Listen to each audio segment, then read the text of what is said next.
Hello everyone, and welcome back to the Surging Writer.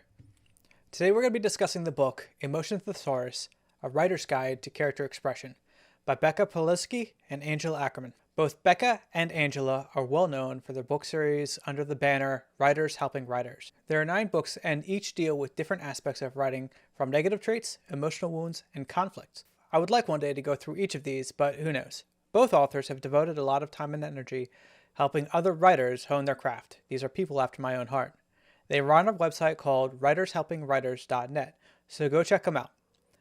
As always, I will be taking a quick look at the content of the book, so please go check it out for yourself and see what you can learn. As always, I will be linking all the resources in the description below. So let's get into the book. There are 2 editions to this book. The first was published in 2012 and was updated in 2019 with 55 more entries. The first portion of this book goes over how to use the book and ways to enhance the use of the tells talked about later in the book. These 26 pages themselves are really great for those who are looking to start their own writing journey and could constitute their own book. The plan today is to take a look at this portion of the book and to delve into the actual thesaurus on Thursday. The power of emotion.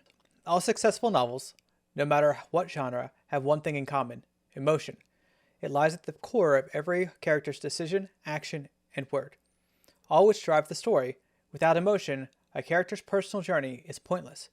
Stakes cease to exist. At the end of the day, the core of our stories will always be our character, and the heart of them is always the emotion. Without metaphorical heart beating in each one of our characters, we will fail to make real hearts of our readers beat faster. Vehicles for showing emotion. Dialogue is what we use to articulate our ideas, thoughts, beliefs, and needs, and all of which are driven by our emotional state. To convey feelings well, a writer should utilize nonverbal communication, which can be broken down into 4 additional vehicles: vocal cues, body language, thoughts, and visceral reactions. As we discussed with the idea of showing rather than telling, we need to make sure we utilize how our characters are speaking one to another to help get the story across, and dialogue is the primary driving force for this. Vocal cues. They are shifts in the voice that supply readers with valuable hints about the speaker's emotional state. In conversation, there isn't always time to think about how to react, so while a person might disguise their true feelings by choosing their words carefully, their tone of voice or flow of words won't be as easy to control. While dialogue is the primary driving force, we would be remiss if we rely solely on what our character is saying and ignore how they are saying it. When we communicate, we use far more than just our words, but how we are saying those things can be even more impactful, even goes so far as inverting the meaning of the words if they are said in a sarcastic tone. Body language is how our bodies outwardly respond when we experience emotion.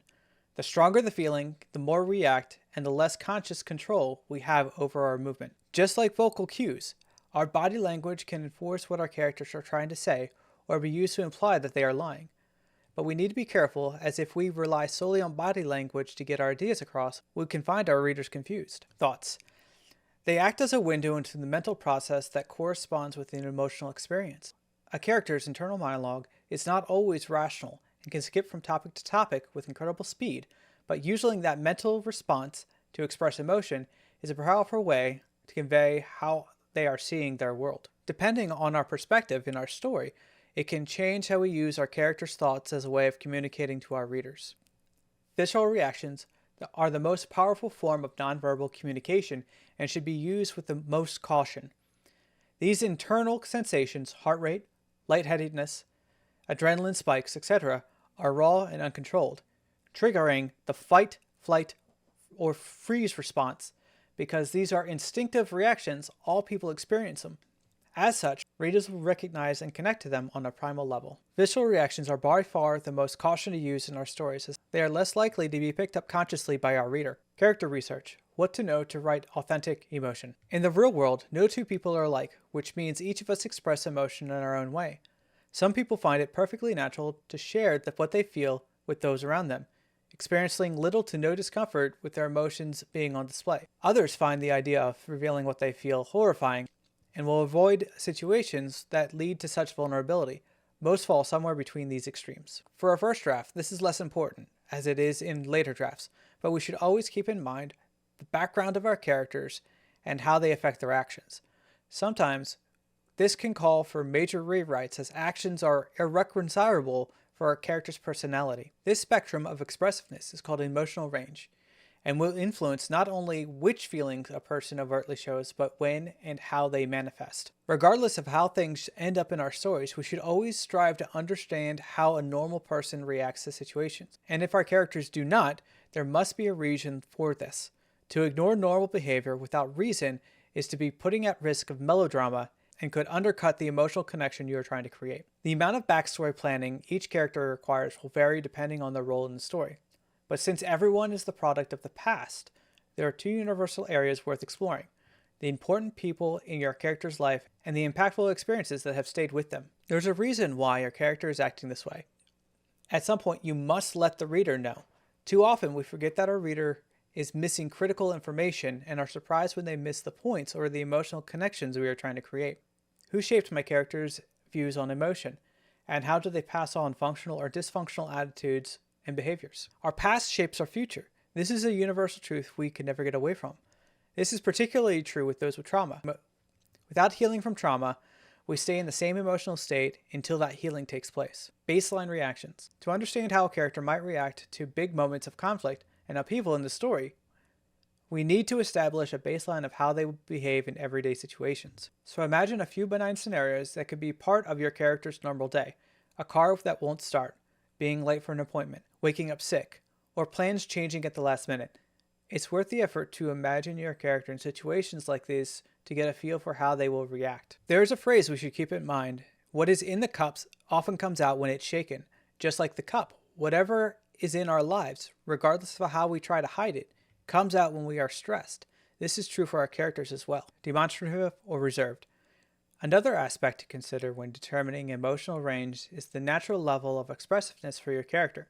Some people are more reserved while others are more demonstrative, and this preference shapes the types of expressions they'll use. For those characters who are more reserved, having them show any emotion can tell us far more than someone who is free with their emotional expression. But having a character who's emotionally reserved suddenly become extremely expressive without reason will create a conflict in our readers' minds with how the character acts. Comfort zones. Not everyone feels comfortable sharing emotions in all situations. Your character's expressiveness will likely shift depending on where they are and who they're with. It's a basic part of a person's development that those who are around us shape how we grow. When we do things that are societally bad, we get corrected. For example, hitting someone or stealing something. But while this is generally a good thing, depending on our character and their past, they could be far less willing to engage with their surroundings than other characters. This gives us a tool we can use to create diversity in our scenes. Stimulus versus response. Not all characters have the same interests, fears, or beliefs. So, how they feel in a given scenario will vary, elicit different reactions. Just like comfort zones, our characters will be familiar with some situations while unfamiliar with others. Depending on our characters' perspectives, they will become reserved or step into the situation and not have any negative responses. That being said, there's a point where the chances are zero that they won't have any negative responses. Emotional sensitivities and insecurities. A final way to ensure a unique emotional range for your character is to understand what insecurities and sensitivities lurk within. Every character will have soft spots, emotions that are avoided because they are uncomfortable or generate insecurity. One of the best ways we can have our readers connect with our characters is to have them root for them. They will have a hard time doing this if our characters are not sympathetic. The easiest way to have them sympathetic is to have some level of trauma in their past. While it needs to be explained at some point, it should only be hinted at the beginning part of your story. These powerful, volatile reactions are an excellent way to show your character's deeper levels and can often offer readers clues about an emotional wound, a painful event that your character experienced but has never gotten past. Using dialogue to write emotion. Combine the verbal and nonverbal elements. When we think of dialogue, we almost always equate it with speech. But the truth is, dialogue consists of more than just words being spoken. Most of what is said doesn't have anything to do with what we say, but rather how it's said, and the way our body looks during our conversations. This is the same for our characters. Use vocal cues to show changes in emotion. Pitch. Does the voice get high and shrill, or low and rumbly? Volume. Does your character move from a moderated volume to almost yelling? Does the voice drop to near whisper? Is it clear that they are struggling to maintain a reasonable volume? Does a clear tone turn breathy or husky when someone is aroused? When your character is close to tears, does the voice become brittle or cracked? Does it lose all expression and become flat when anger hits? Speech patterns. Does your verbose character suddenly clam up? Does her timid, verbally stumbling counterpart start to run at their mouth? Does poor grammar appear in a well-educated character's dialogue?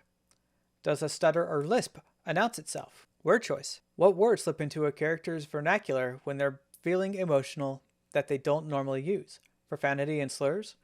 Words and phrases from their first languages? Pat cliches? In all four of these verbal cues, the trick is not just knowing the background, but also giving a creative pattern that our readers will be familiar with already.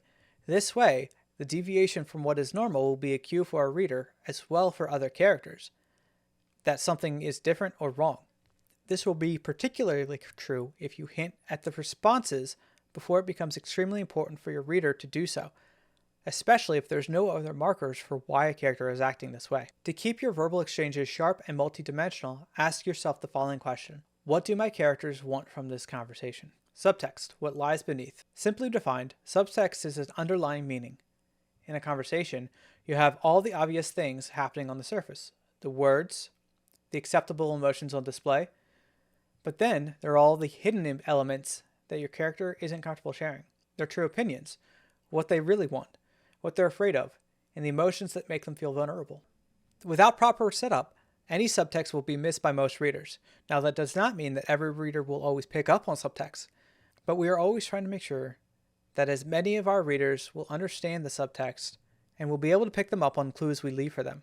A good measuring stick would be if the reader is able to pick up the cues on a second reading. Over and under reaction. When you've done the background work on your character, you know how they'll react to ordinary stimuli, and will be able to write a reliable response. Readers become familiar with the character's emotional range and have an idea what to expect. Ticks and tells. No matter how adept the character is at hiding their feelings, they all have their own tells, subtle and unintentional mannerisms that hint at deception. As an author, you should know your characters intimately. As I had mentioned before, subtext relies on us as writers having hinted or have done the proper setup when it comes to the character's reactions in different situations. Something else we should keep in mind is that we should be stingy when it comes to ticks, tells, and over and under reactions, and only use them when needed. Otherwise, we risk confusing our readers with too much information. That being said, it might be sometimes necessary to put red herrings or purposely put false information to hint at something other than the truth. In the end, this book really is good at helping us build up our characters in subtle ways so we can add as many layers as we can to the scenes we are creating. But it is on us to do the lead work to make the most of these emotional tells. Okay, everybody, I want to thank you for watching the video. As always, I will link the resources in the description below. If you have any questions, comments, concerns, please let me know in the comments. Until next time, bye. I am a poor, wayfaring stranger. I'm traveling through this world of woe. Yet there's no sickness, toil, nor danger in that brown